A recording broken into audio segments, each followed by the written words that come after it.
David Smith here with yet one more flipped classroom math lesson. 3 tips before we start. First, you can adjust the playback speed faster or slower to suit your desire. Second, you can pause the video at any point to jot down questions or catch up with your notes. Third, you can turn on the captions so you can read my words on the screen. Today's topic is compound interest. So previously we were looking at simple interest, and as the name might suggest, it's a little bit more simple than compound interest. However, compound interest is what happens in life. It's really the way banks pay interest on the money you invest, and it's better for you. So it's definitely worth taking a look at it. Today we're going to look at some basic calculations of the compound interest, and then your next lesson you're going to get a formula that helps you easily find the total amount in an account after a number of years. Okay, so let's take a look at some definitions. Here's what happens with compound interest. Previously earned interest is added to an account, after which this interest also earns interest. Okay, so what that means is that you have some money in an account, it's got an interest rate, so it earns interest. At the end of a period of time, that interest gets added to the account, so it grows a little bit. Now the money's still there in the account with the added interest, and now that total, original amount plus the interest, earns interest. So in a very real way, and this is why it's called compound interest, you have a situation where the interest that you earned in the last period is now earning interest for you in the current period. So interest is earning interest. So I think you can begin to see why this way earns more money for the person who's invested their money in that account.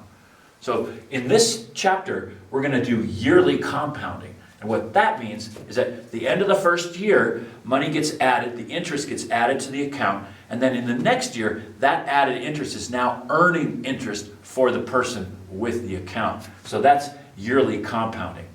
Okay, let's do a straightforward calculation using compound interest. So here's the situation. $500 is invested for 2 years at 6% with yearly compounding.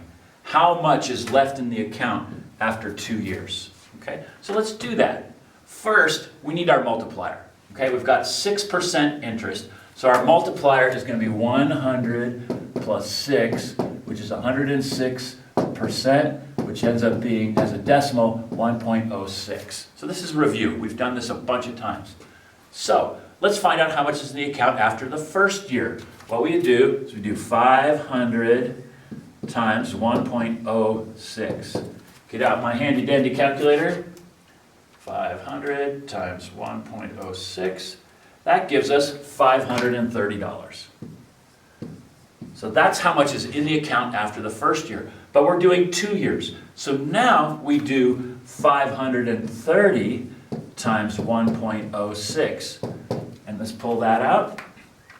530 times 1.06. That's going to give us $561.80. So after 2 years with yearly compounding, 500 at 6% will end up being $561.80. And here's the thing. That second year, we had the $30 of interest that we earned the first year. That's in the account for the second year. So it's getting affected by the multiplier, or another way to say that is, this extra $30 is also earning interest for the person who put in their $500. Okay, I want to do a quick example where we compare simple interest to compound interest, so we can take a look at what the difference would be for a given situation. So here's the situation, $1,000 invested at 8% for 3 years. First we'll do our simple interest calculation, then we'll do our compound interest calculation. And we'll see the difference here. So with simple interest, the interest earned is just the principal amount invested times the rate times the number of years. So this is going to be 1,000 times the rate. So it's not a multiplier, that's the actual rate. So 8% is 0.08 times 3. So let's figure that out. 1,000 times 0.08 times 3. It's going to give us $240. So at the end of 3 years, we're going to have $1,240. So now let's do compound interest. This one's a little different. We've got $1,000. Now for the first year, we're going to multiply 1,000 by the multiplier, which is 1.08 this time, and that's going to give us $1,080. Okay? Let me just check that on my calculator. Yep, $1,080. So now the second year, here's what happens. We have the amount that was left at the end of the first year, so we got the extra $80 in there, and we're going to put that in the account or keep it in there for another year. So it's going to get subject to that multiplier again. So 1,080 times 1.08 is going to give us 1,164.40. So that's what we have at the end of the second year. And then finally, we're going to take that amount, 1164.40, multiply that by the multiplier for the last year, that the money's in that account, and we get 1.08, 1259.71. So I think you can see here how it's better. This one earned 1,240. This one has 1,259.71. So this one earned $19.71 more. Okay? Now this is a relatively small investment. You can imagine if you had $100,000 in this account, the difference would be substantial. Okay, let's summarize this process, because you're going to be doing both these types of calculations in the exercise set that comes with this lesson. So check this out. Simple interest, which you've already learned. You use this formula, I equals principal times the interest rate times the number of years. So PIN.